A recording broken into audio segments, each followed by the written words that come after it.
Get ready for this one. The US Fed decision is coming around the corner, my friends, and everybody's waiting if Kevin Warsh is going to do a surprise hike or if he's going to give hints about cuts in the future.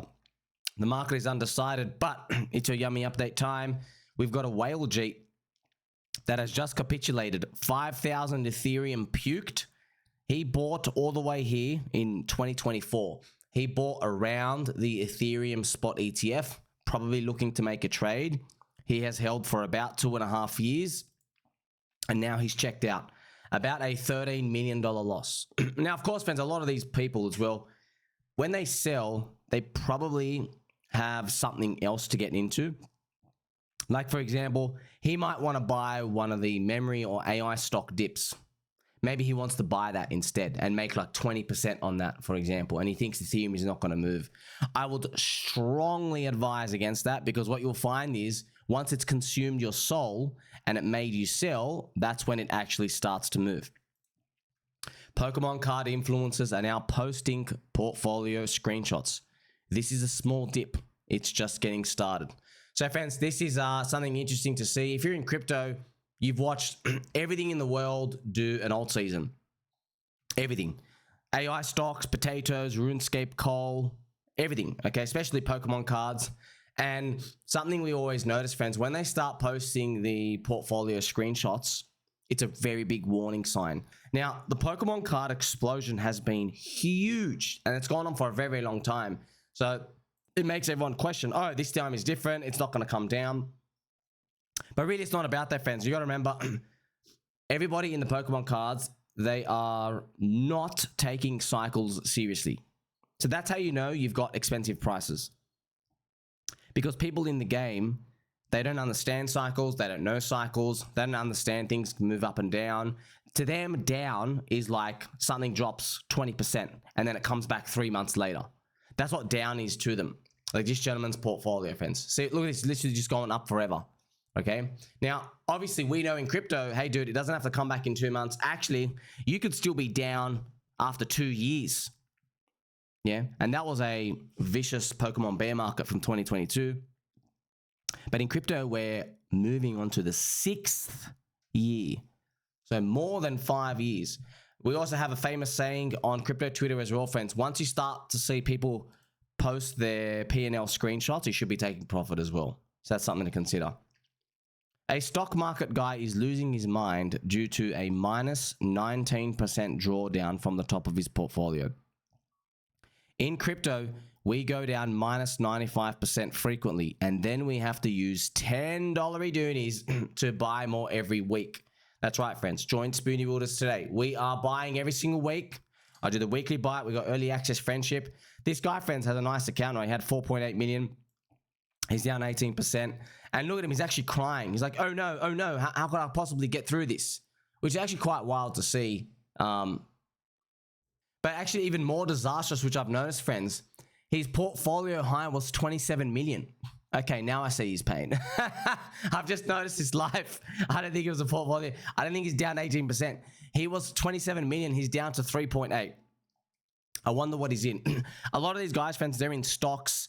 They're in, you know, they're trading Google. They're buying the options. It's just a different world, okay? In crypto, friends, listen. You should never play that game because you don't have an edge. But if you do want to play that game, use 1% and try to grow it. And also, another side caveat to that, play that game after our crypto bull market's finally here, okay? Because you don't want to try jump on this train early, because you remember, like, you're only looking at it because it's moved for them, right? When really, you know what the game is. The game is to be selling the stuff that's moving and going to stuff that no one is talking about, which is crypto. Now, all over the crypto space, friends, we're seeing some nice ticky up. This is just the Pulse Chain core coins. Hex is up 18%. It's pretty cool. We've got a long way to go, of course. Just for example, I'm going to show you the Hex chart. We have a lot of distance to cover. This is just Hex from Pulse Chain. You can see these tiny little Morse code numbers up here. I really hope it kind of like mean reverts up to here and then everybody can like continue, because right now it's like really low. That's why it's worth just accumulating absolutely anything you can. We've also got, friends, Pulse Chain ending the 11-month down streak, and now finally with one green on the table. But obviously no good friendship is coming until Ethereum is recovering. That's it. Ethereum still is under $2,000 effectively. We need to see like 2,000's even nothing. Even 3,000's nothing. Even 4,000's nothing, dude. Like, your friends, it was almost 5,000 in 2021. We need Ethereum above the $5,000 zone, but you know, when are we going to get that? We'll see. Recently, I made a video for you as well, friends. Why altcoins keep dying. And I make these X articles for everyone out here. And obviously, this is the main gist of it, right? Tokens are everywhere, but the communities are scarce. So why altcoins keep dying is, okay, you have a fixed number of people effectively. Yeah, it's meant to be growing, but it's kind of fixed, okay? Doesn't grow fast enough. And so what people try to do is they keep trying to just launch different tokens for that same community. That's why in Pump Fund, for example, the trenches are not recruiting any more numbers of people. It's the same, say, 80,000 people, for example. Those same 80,000 people, they just get all these tokens dropped to them. The only way everybody wins is if the 80,000 people becomes 180,000 people. Yes? But it's not going to happen because it already peaked. Because everybody now knows the grift. Everyone knows the game. You've got to sell in 2 seconds. Nobody wants to hold. Everybody's backstabbing each other. So where is that 100,000 people going to go next? Okay, we don't know. Hopefully stablecoin super cycle. So you get to see the community is the asset, not the code. That's why communities who foster the growth of a community, right? Just actually trying to get more people, they win. Yeah, that's what Bitcoin does, you know? And the meta keeps changing, right? In 2017, we had ICOs. In 2020, it was DeFi, then dog coins, L2 airdrops, pump fund trenches.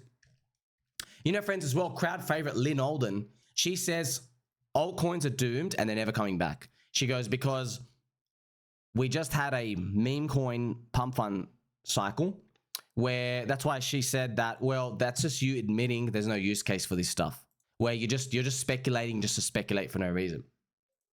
And I will kindly and gently push back on that, because friends, do you see, friends, we're looking at the same data, but not everyone sees the same thing. So what I can show you here is what Lyn's saying is, I'll tell you, this is why I show you this chart, right? This is a NASDAQ chart. We are at the GFC collapse. Okay, it seems to be for crypto. This was wave 1, FTX. This is wave 2 where we are right now, the second leg down. We're right here, and what Lyn's saying is effectively, oh, your altcoins never broke the high, so they're all going to zero. I have a different opinion, okay? My opinion means nothing. I've got a peanut brain. But I just think it hadn't been enough time. But now it has. We've got at least 5 years of rinsing behind us now. And look what comes next, friends. The up-only part. Which is funny because, friends, during this time, okay, many people thought, okay, tech, you're finished. You're never, ever, ever coming back. Technology is never coming back. You guys got the model wrong. That's what most people believed, okay, back then.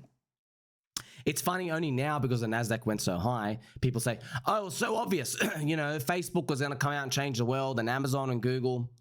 No. That is a bunch of BS. Nobody was saying that here, buddy. No one. You understand? In this leg. And look what ends up coming out, friends, right? Apple, Amazon, Google, all these tech things eventually just start to hit their strides. What changed? Nothing really, just more time. There wasn't a pivotal moment. It's just time had passed. So it makes me think, you know, in our next 1, 2, 3 years, are we just going to hit enough time, right? Where we have bridges, wallets on your phone, the Clarity Act, right? Things are clarityified. The ETFs, everyone's there. We have the indexes, stablecoin super cycle, a big play. We've got X money. People really taking home the idea of digital collectibles and crypto, and it just basically seeps into society and everything just starts hitting their stride. That's probably what's coming, okay? But no one can really see that because we always think of the now. And of course, if you're looking at, say, a Bitcoin maxi like Lyn Alden, she'll say, oh, well, altcoins are just going to zero and they're never ever coming back and Bitcoin's going to be amazing. Well, it's kind of funny, friends, the complacency, dude. Like, Habib, you know, Michael Saylor just bought 850,000 Bitcoin. He forced the Bitcoin dominance to go up for 5 years in a row. And now you're trying to tell me that that is not a liability? Come on, man. Now you're smoking crackles, really. But that's what happens, friends, when people, friends, you know, like everyone wants to think that, you know, oh, yeah, I'm amazing, I can see the future. You can't see anything, man. Like, friends, how come we could see it? It's because we're rational, all right? But they would say, no, you're offside. Okay, but we got to think about it, right? Who's got the euphoria? The Bitcoin people, Bitcoin maxis, because it's been Bitcoin dominance going up 5 years in a row. You've had 5 green years in a row, effectively. You think it's never, ever coming down at all. That's like the worst place to be in crypto, right? 5 years, nothing goes up for 5 years in crypto, right? There's always a big drop.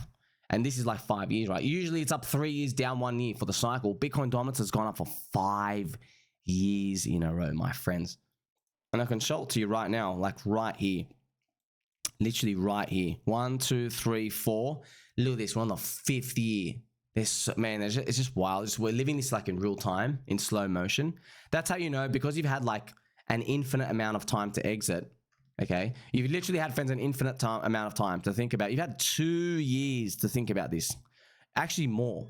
Yes, about 2 years to think about this for your Bitcoin maxi position. Okay. That's why when it's done, it's never coming back for a long time. Ethereum's going to lead the way higher. Like, subscribe, catch you soon.